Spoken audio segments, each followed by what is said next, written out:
This girl must have to sex to stay alive. Yes, it's weird, but true. Hello amazing people, welcome back to my channel. Today I wanna show you psychological thriller mystery movie. It follows, so let's get started without wasting any time. In morning, a girl named Annie comes back home in a very hurry. She looks very tense. She constantly looks back as if someone is following her. Her father asks, "What is happening? Stay away." She grabs her car keys as much fast as she can. She drives to reach here. She attends her father on call and says that she loves him so much. Then she sees something, and the frame cuts here. Next day, we see this. Next, we introduced to this girl, who is the one main character. Her name, Jay. Jay is floating in water, but her sister interrupts her. "Hey sis, let's watch some movie tonight. Wanna come with us?" "No, I have the plans." She's getting ready for her other plans.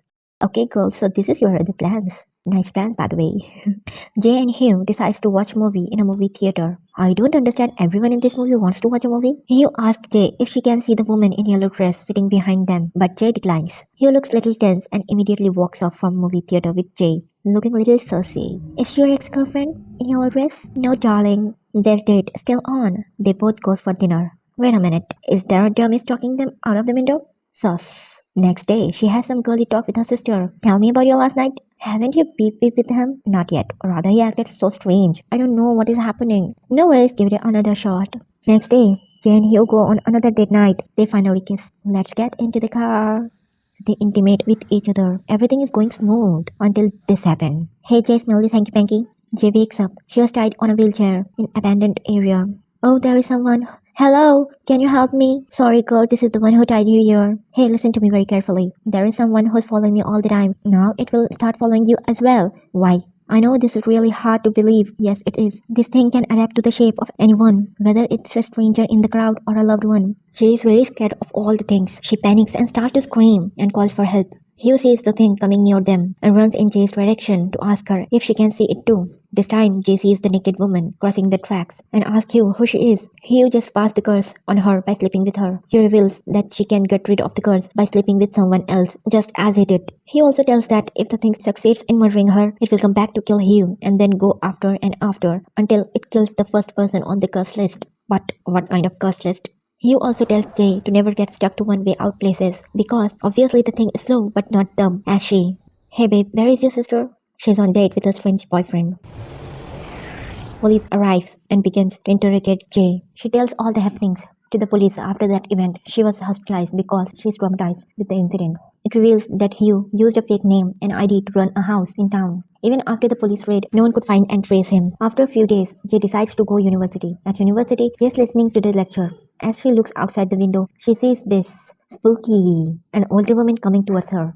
Jay immediately leaves the classroom, but she ends up meeting the older woman in a hallway. She tries to communicate with her, but she continues to move towards Jay silently. Jay leaves the college and goes straight to the ice cream shop where her sister and her friend Paul work. She tells everything to them, but obviously they don't give much importance and suggest her to ignore it. Paul offers Jay to stay at his house to make her feel safe. Later that night, Jay comes down and asks Paul, "Can I sleep here with you? I really feel scared up there." "Yeah, sure." They talk and laugh until Jay tells Paul that he was her first kiss, which makes Paul remember it. Suddenly, Paul goes to investigate. The sound is coming from the kitchen. Paul goes upstairs to wake Jay's sister. Now Jay is alone. A terrifying weird woman begins to wait a minute. She urinates on herself? Ew, what kind of horror is this? Jay screams in fear and runs away from her, locking herself. Suddenly, oh relief, it's you. They ask Jay what's going on. She tries to explain the situation. Then again, "Let me grab something."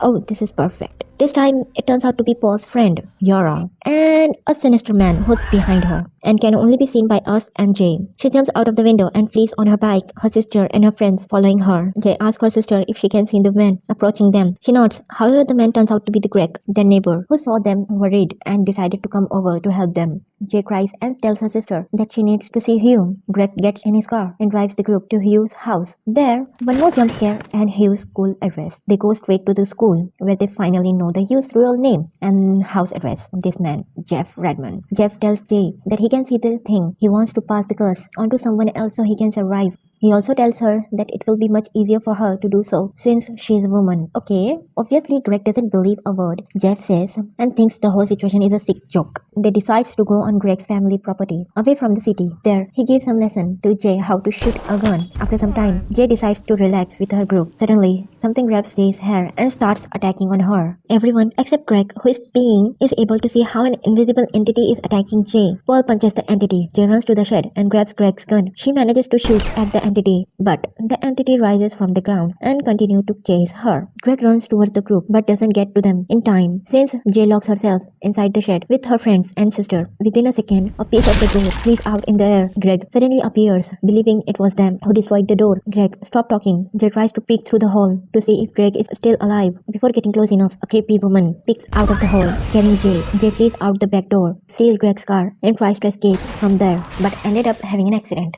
She wakes up in the hospital. Her family and loved one is there for her. Later, Greg and Jay intimate in the hospital. Even after 3 days since the last incident, Greg claims he didn't see anything strange. One night, Jay sees Greg behaving strangely out of the window and tries to sneak in his own house. Later, she finds out that this person is not really Greg, it's the entity. Jay immediately runs to warn Greg, but it's too late. The entity enters in Greg's house, and now it's adapting the form of Greg's mother, knocking on his room. Poor Greg opens the door to his death, believing that the person knocking was his mother, only end up being attacked. Entity kills Greg, then Jay runs away as fast as she can to escape from the entity. Paul confesses his love to Jay and wants to help her to receive the curse. She refuses to do so as she blames herself for Greg's death and doesn't want to hurt Paul. The group comes up with the plan. They travel to an old swimming pool where they plan to trap the entity to lure it into the water and electrocute it. However, the entity turns out to be more intelligent than they expected. The entity begins to throw the electrical appliances that they had prepared to use against him. Smart one. The entity tries to electrocute Jay. Paul shoots Yara by accident, but in next shot, he manages to headshot at the entity. The thing falls into the water and tries to kill Jay. Paul again shoots in the head of the entity. Paul helps Jay to come out of the pool. Jay looks out to the pool to see if the body is still there, but she only sees blood.